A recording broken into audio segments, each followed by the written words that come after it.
Morning, my name is Joe McNally. I'm the acting United States Attorney here in Los Angeles. Today, we are announcing federal criminal charges against 3 individuals who allegedly made false and fraudulent claims to the Federal Emergency Management Agency in the wake of 2 massive wildfires here in Southern California and caused much damage in January. The fraudulent applications sought emergency benefits. 3 of the defendants received funds, with 2 of them being paid tens of thousands of dollars for damages they did not suffer. The false claims resulted in badly needed disaster relief being diverted to individuals that were not entitled to relief. 1 defendant was charged by indictment and 2 were charged by criminal complaint based on allegations that they committed fraud by seeking benefits from FEMA to which they were not entitled. Each defendant was arrested this week. If convicted, the defendants all face felony sentences. The Eaton and Palisades fires ignited on January 7th, collectively burning nearly 60,000 acres and destroying 16,000 structures and forcing more than 200,000 people to evacuate. The 2 wildfires were the 2nd and 3rd most destructive wildfires in California history, leading to tens of billions of dollars in damage. Above all, and most importantly, those fires led to tremendous loss of life here in Southern California, with more than 29 people dying as a result of the fires. In the wake of this disaster, California was declared a disaster area, which prompted FEMA to develop a program to provide financial assistance to victims. The cases we are announcing today are based on fraudulent FEMA benefit applications that included false claims to damages to property that the defendants did not own, rent, or live in, as well as false claims of damage to property that was not affected by the wildfires. 2 cases allege that defendants received funds for payment based on false claims of damage to personal property, lost vehicles, and medical and relocation expenses. In 1 case, a Texas woman sought disaster assistance claiming her residence in Pasadena was damaged. She was paid nearly $30,000 even though she had no connection to that residence, nor did she ever live in California. According to court documents, this defendant applied for FEMA disaster benefits on 10 separate prior occasions, including for aid following Hurricane Katrina more than 20 years ago. These false claims resulted in the loss of tens of thousands of dollars in FEMA funds that should have gone to individuals who deserved the money. They also harmed victims who were suffering the devastating loss of their homes and valued personal property who needed help. In another case, 1 couple was impersonated by an individual who was charged in today's announcement. An Altadena couple who lost their homes contacted FEMA for assistance, only to learn that one of the defendants had already filed an application for benefits in their names. They had been impersonated by someone claiming benefits on their behalf. No victim of a disaster should ever have to go through this troubling experience of secondary victimization. 2 defendants were arrested here in Southern California. A 3rd defendant was arrested in Texas. These defendants face up to 30 years in federal prison. The indictment and complaints contain allegations only, and the defendants are presumed innocent until proven otherwise in court. I want to thank the Department of Homeland Security, Office of Inspector General, Homeland Security Investigations, the El Camino Real Financial Frauds Task Force, Small Business Administration, Office of Inspector General, for their work bringing these cases and bringing them quickly. We have a number of cases that we continue to investigate, but charging these cases quickly serves as important deterrent to those who may decide to engage in this type of conduct, that you will be held accountable. I also want to thank our prosecutors, Kristen Williams, Scott Paetty, Roger Hsieh, Kerry Quinn, David P., Elizabeth Douglas, for their work investigating and charging these cases. I want to make one thing clear. If you fraudulently exploit disasters in our community and profit off of our efforts to help community members who have suffered as they rebuild their lives, we will investigate you, we will find you, and we will prosecute you to the fullest extent of the law so that you are held accountable. I'll now turn it over to Matthew Brackett, Special Agent in Charge of the Homeland Security, U.S. Homeland Security Office of Inspector General. Good morning, everybody. Thank you for coming out today. Thank you, Joe.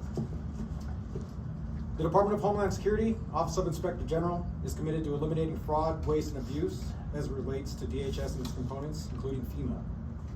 FEMA's Individual Assistance Program was designed to provide immediate and vital assistance to families and individuals who have been negatively affected by natural disasters.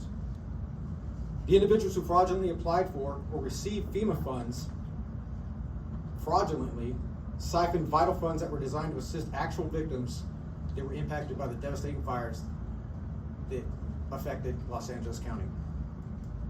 DHS OIG, along with our law enforcement partners, including Hsieh, SBA OIG, FEMA Fraud Investigations and Inspections Division, IRS, and the U.S. Attorney's Office, will continue to investigate anyone who attempts to defraud FEMA in order to protect the integrity of government assistance programs and to ensure that FEMA funds are accessible to those who truly need them.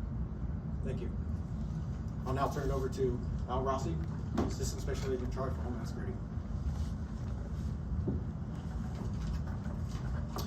Good morning. My name is Rossi. I'm the Acting Assistant Special Agent in Charge for the HSI-led El Camino Real Financial Crimes Task Force. Today, we will not be providing any statements about the ongoing investigations of the defendants that were charged and arrested yesterday to ensure due process. Instead, I'd like to take this opportunity to highlight the tremendous work of the ICE, Homeland Security Investigations agents, and task force officers, along with our partner law enforcement agencies in combating disaster relief fraud. These fraudsters victimize America's relief system and undermine its purpose. The draw of so-called free money results in the exploitation of hardship suffered Americans following tragedies such as earthquake, wildfires, and hurricanes, by falsely claiming a loss that did not occur, or by fraudulently assuming the identity of victims that did suffer a loss. The El Camino Real Financial Crimes Task Force, which is comprised of several local and federal law enforcement agencies, specializes in uncovering evidence of financial crimes. The men and women of the ECR, in collaboration with the Joint Regional Fire Crimes Task Force, work tirelessly to ensure that those responsible for fraud related to disaster relief funds for the 2025 LA wildfires will have their day in court. ECR will continue to investigate criminals who prey upon federal disaster relief funds meant for suffering Americans. If there's any tips, the fraud HSI tip line can be reached at 1-866-347-2423. And I'll turn it over to IRS Hsieh. Thank you.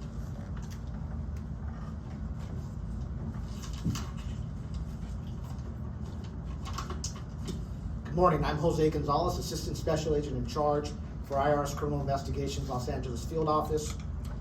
The fires that tore through our Los Angeles neighborhoods earlier this year left a wake of destruction that will impact our communities for decades. When most people rallied behind those affected by these devastating fires, there were others who sought or will seek opportunities to exploit assistance programs for their own personal gain. Such was the case for the investigations announced today. In multiple non-connected cases, the suspects are accused of attempting to defraud the U.S. government out of disaster relief funds, carved out to help those who lost loved ones, pets, homes, as well as those whose properties were damaged rather than destroyed. These relief funds are your taxpayer dollars and were intended to go to those in need. Schemers who steal or attempt to steal these relief funds do so from each and every one of us. But more importantly, from those whose lives were completely upended by these devastating fires. IRS Criminal Investigation stands proudly with our law enforcement partners to deter and prevent this sort of fraud. And we're proud to stand here today to demonstrate the fruits of our commitment to ensuring funds exist for those in need as Los Angeles rebuilds our communities. Thank you.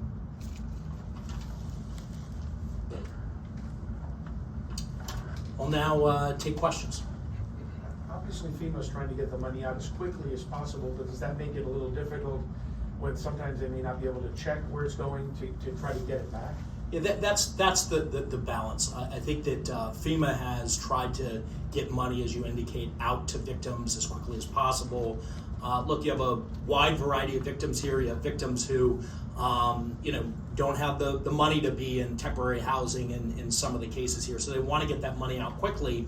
It creates an industry, though, for people that want to take advantage of it, commit fraud, because you don't have necessarily that vetting on the front end. But what I can say is that those applications are eventually reviewed.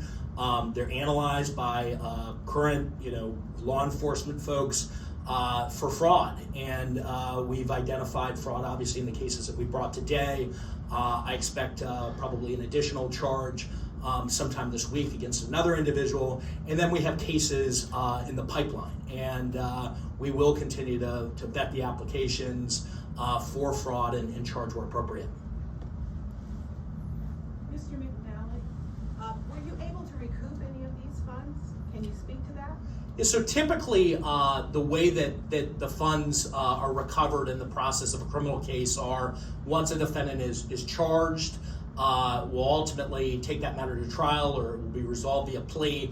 At that point, a court issues a restitution order, and the government would seek to recover the funds.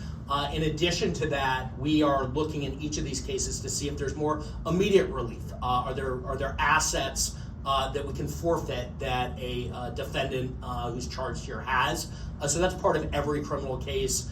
I can't speak to the specifics of each of the defendants, but that's part of our process when we bring a case. Yeah. Do you know what the likely sentence might be if convicted or pled out? Yeah, look, sentences are determined ultimately by the court. There's sentencing guidelines that give guidance to recommended sentences. What I will say is that this is a space where you will see this office advocate for prison sentences because it's important that when we do catch people, there's deterrence. The reality is you're not going to catch everybody who does this, but by ultimately bringing these cases, seeking custodial sentences, I think it deters others from making a bad choice. How were you able to catch it and determine it was fraud? How were you guys able to do that? There's a couple layers to that. As I said, some of these applications are reviewed and vetted as part of the process. The other part of that is tips to the fraud line, which was mentioned earlier. People, like any criminal case, calling in and saying, "Hey, I've been impersonated here," or I believe that somebody I know is taking advantage of this system. So we rely in every criminal case on the public to come forward with tips and leads when they see criminal wrongdoers acting. That's especially the case here with wildfire relief, where if you see fraud, you hear about fraud, alert law enforcement, and that worked here in some of these cases. All right, thank you very much.